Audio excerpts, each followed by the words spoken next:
all cartoons from 1925 to 1950. And I think I learned almost all of my 20th century history from that book.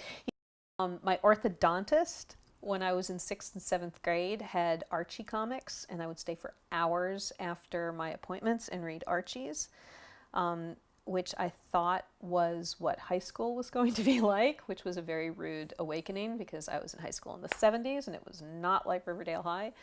But in high school, I discovered undergrounds, Crumb, Gilbert Shelton.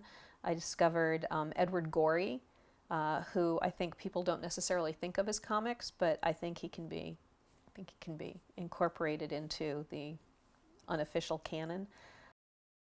I had been looking through our archives and rare books for a while, preparing for the exhibition.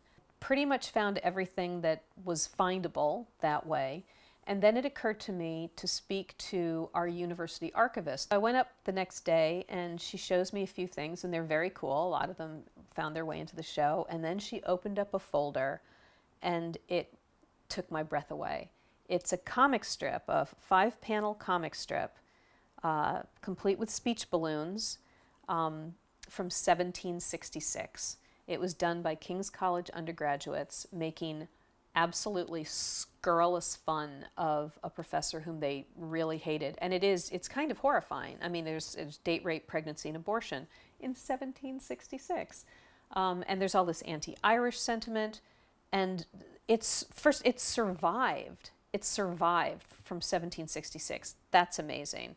It's comic strips as we know them, with speech balloons as we know them, which is also astonishing. I've never seen anything that early that looked like that.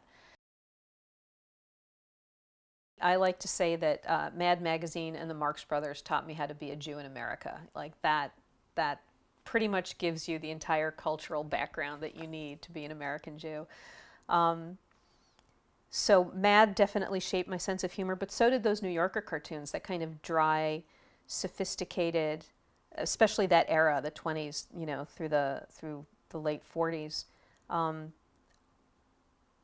That became my kind of platonic ideal of what it was like to be a grown-up, the New Yorker, which I'm not sure I still think.